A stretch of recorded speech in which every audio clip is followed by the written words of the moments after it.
Be phenomenal every day.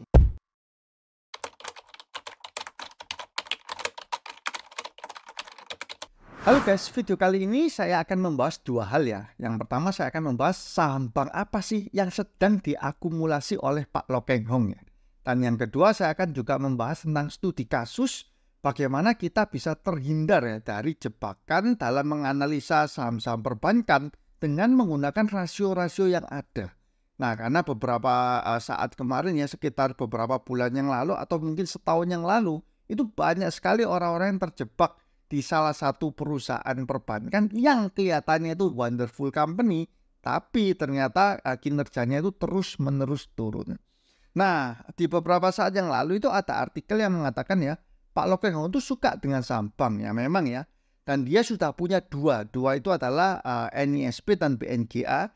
Kemudian menyusul satu lagi nama saya muncul. Nah, artinya Pak Loh Keng Hong ini sekarang itu memang sedang mengakumulasi salah satu saham bank yang size-nya itu tidak terlalu besar dan dia yakin namanya itu akan muncul. Nah, saham apa sih itu? Sekarang kita perlu mengetahui bagaimana karakter dari Pak Loh Keng Hong itu sendiri ya. Kalau teman-teman melihat dari data yang ada di laporan keuangan, ada beberapa saham yang Pak Loh Keng Hong itu sedang pegang ya. Seperti ABMM, BMTR, NISP, BNGA, DILT, Cevin, GJTL. Nah, ini yang sudah pasti dia pegang. Karena apa? Karena namanya itu muncul, nama beliau muncul. Contohnya ya misalkan di ABMM, dia muncul ya ini Pak Loh Keng Hong 5%. Kemudian di BMTN dia juga muncul ya 6%. Nah, kalau ada saham-saham yang namanya dia gak muncul seperti BNGA ini ya, kita juga bisa mencari melalui aplikasi ya, aplikasi khusus ya. Nah, di sini bisa keluar top 20 holdernya, ternyata ada Pak Loh Keng Hong. Nah, dari list ini hanya ada satu itu yang saya nggak ketemu, itu yaitu Pegas ya. Yang Pegas ini sampai saya screenshot ya, itu ini nggak ada nama satupun Pak Loh Keng Hong di sini. Saya nggak tahu apakah karena Pak Loh Keng Hong belinya terlalu kecil atau saham Pegasnya itu sudah dijual, karena beberapa berita itu yang mengatakan bahwa Pak Loh Keng Hong itu pernah membeli saham Pegas ya. Anyway, kita abaikan hal itu dan kita bisa lihat ya, dari saham-saham yang dipegang atau dibeli oleh Pak Loh Keng Hong itu ciri-cirinya sama, yaitu ya PI-nya rendah ya, di bawah 10 semua ini. Ini bahkan bukan di bawah 10 tapi di bawah 7 ini semua ya. Paling tinggi cuma 6, dan yang kedua PBV-nya juga rendah. Jadi 0,0,0 semua. Nah, memang di setiap seminar beliau itu selalu mengatakan, saya berinvestasi itu sukanya yang simple, PI rendah, PBV rendah. Dan beliau juga melakukan hal itu gitu loh. Jadi bukan hanya ngomong saja, tapi memang beliau melakukan hal itu, terbukti di portfolio sahamnya. Nah, sekarang kita sudah tahu, cara bermain Pak Loh adalah PI rendah, PBV rendah. Terus saham apa sih yang kira-kira sedang diakumulasi oleh Pak Loh Keng Hong? Nah, tentu kita tinggal mencari saham-saham perbankan yang PI-nya rendah, PBV-nya rendah. Nah, dari sini muncul ya beberapa saham seperti Bank Danamon, Bank Permata, Bank BTPN, BBTN, dan BTPS. Nah, di sini PI-nya juga ini ya, saya tulis semua PI dan PBV-nya 7, 10, 9, 5, 6.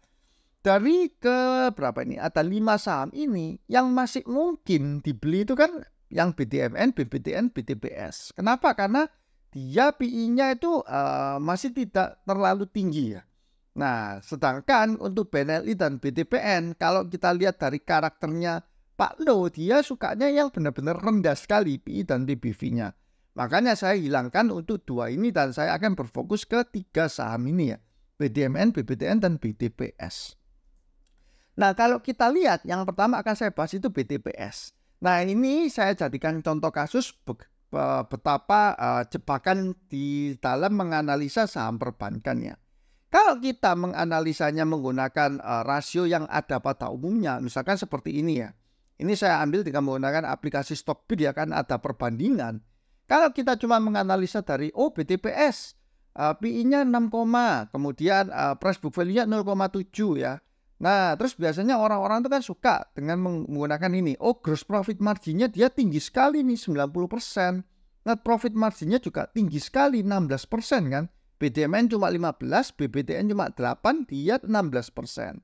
Kemudian orang mungkin juga akan melihat dengan ROA ya. ROA-nya 3,9. Ini paling tinggi di antara BDMN dan BBTN. Begitu pula dengan ROE-nya dia juga cukup tinggi 9,4 ya. Sedangkan BBTN 11,3 dan BDMN 6,4. Nah, kalau sekilas kita lihat seperti ini, wah ini BTPS ini perusahaan yang sangat menarik. Nah, tapi teman-teman, ini yang mengapa saya bilang bahwa kalau menganalisa perusahaan perbankan, kita harus mengerti bisnis model dan kita juga harus tahu indikator-indikator penting ya, yang seharusnya itu kita selidiki terlebih dahulu. Nah, kalau dari saya dan juga tim Arves, kita memiliki beberapa indikator ya. Yang pertama itu KASA.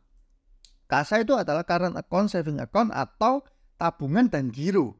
Jadi simpanan nasabah yang tidak berupa deposito. Nah, mengapa KASA ini penting? Karena KASA ini seperti HPP, seperti modal kalau di perusahaan manufaktur. Makin tinggi porsi KASA-nya berarti makin bagus untuk bank tersebut. Kenapa? Karena berarti dia cuma bayar bunganya. Kalau kita nabung di giro ataupun di rekening biasa, bukan deposito, bunganya mungkin nggak sampai 1% kan per tahun. Tapi begitu kita tabungnya di deposito, maka bank harus memberikan bunga itu sekitar 4, 5, 6, tergantung banknya ya. Mungkin 4-6% per tahun. Jadi makin tinggi porsi kasanya itu makin bagus untuk bank. Nah, kasa di BTPS sendiri itu sangat rendah ya. Itu cuma 20%-an. Otomatis saya bisa bilang bahwa BTPS ini dananya bukan dana murah. Dia dananya itu adalah dana yang cukup mahal. Nah, kemudian dari yang faktor kedua itu di NPL. Nah, NPL di BTPS ini sebenarnya saya melihat agak cukup aneh ya. Karena apa? Karena dia sangat amat rendah. NPL netnya itu 0,05 bahkan. Tapi nggak apa-apa. Nah, ini kita bisa tetap melanjutkan untuk melihat analisa berikutnya. Itu di CKPN. CKPN itu adalah cadangan kerugian penurunan nilai. Artinya apa? Ketika bank ini memberikan pinjaman, nah CKPN yang saya gunakan ini adalah CKPN untuk kredit ya. Nah, jadi ketika bank memberikan pinjaman, maka dia ini juga akan ada perhitungan untuk cadangan kerugian kalau sampai dilihat ini potensi gagal bayar ya. Dia sudah menganggarkan dulu CKPN-nya sehingga ini akan mengurangi laba. Nah, kalau kita lihat CKPN-nya itu dari tahun ke tahun naik, kita juga harus compare dengan total tagihannya. Apakah juga naik atau tidak ya. Nah, kalau kita lihat di BTPS ya, secara CKPN-nya dari 2019 dia 1,9%, 2020 dia melonjak ya 5,05. Ini wajar karena 2020 kan pandemi. Otomatis perusahaan perbankan tuh meningkatkan CKPN-nya semua.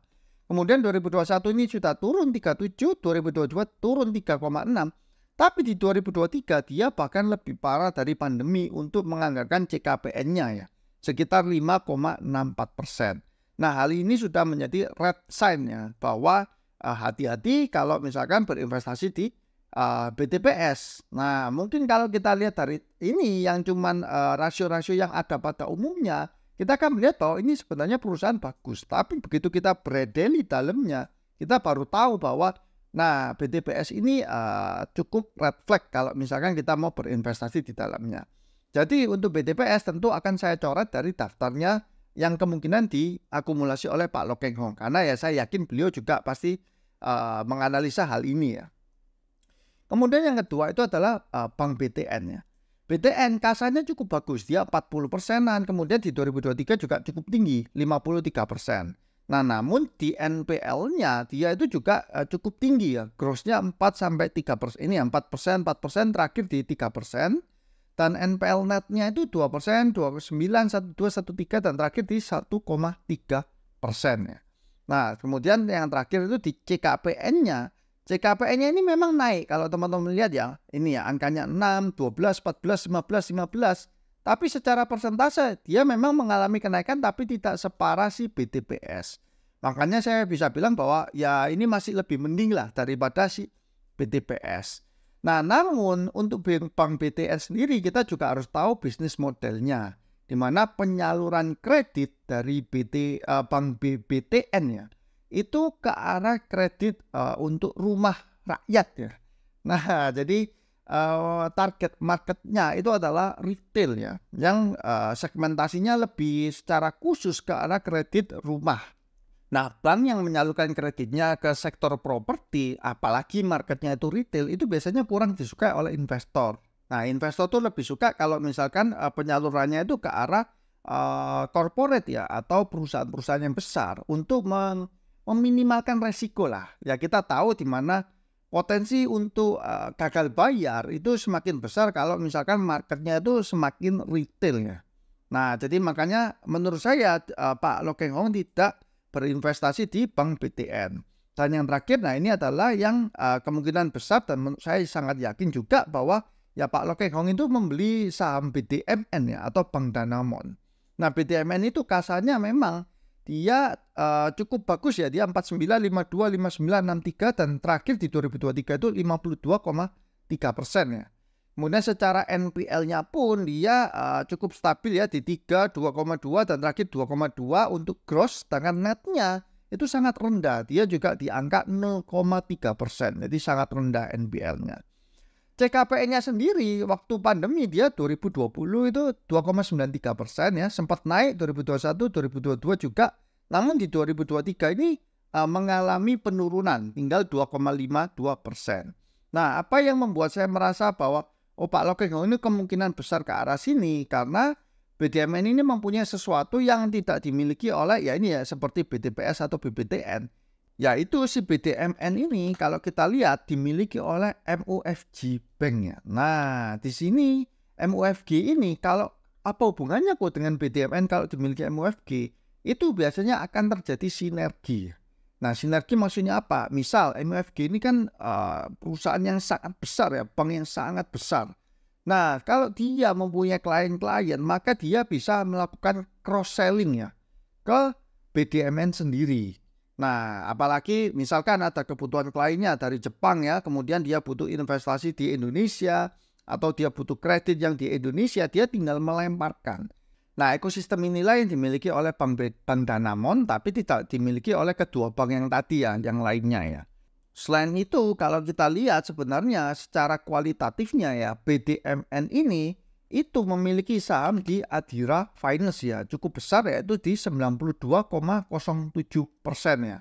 Nah, jadi Adira Finance ini kan dia menyumbang laba 1,1 triliun ya di Q3.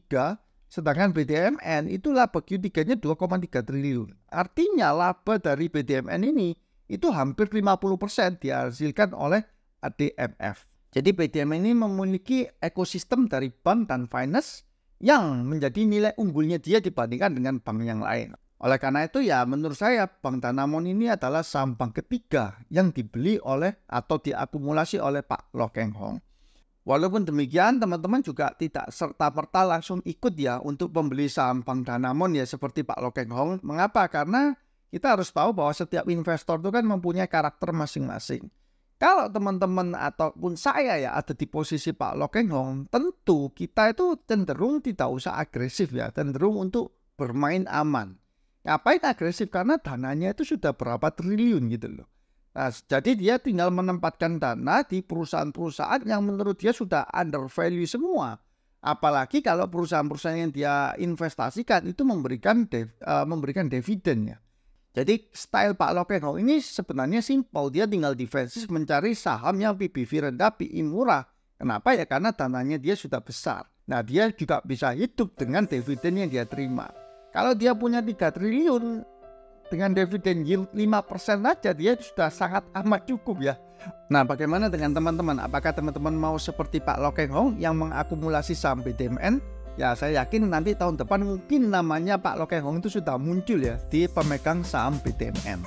Nah, saya juga mengimbau untuk teman-teman yang suka membaca laporan keuangan untuk membaca salah satu artikel dari Advest yang berjudul ini ya, Mengapa Stril Pilot, berikut analisa fundamentalnya. Nah, di sini teman-teman juga bisa mendapatkan insight bagaimana kita mendeteksi laporan keuangan yang terindikasi berbahaya ya. Sehingga kita tidak terjebak untuk investasi di perusahaan, ternyata perusahaannya ujung-ujungnya malah pilot ataupun mengalami kebangkrutan. Oke guys, cukup sekian ya untuk video kali ini. Semoga dapat berguna untuk teman-teman itu semua. Saya doakan semoga teman-teman saya selalu semakin sukses dan cuan selalu. See you guys.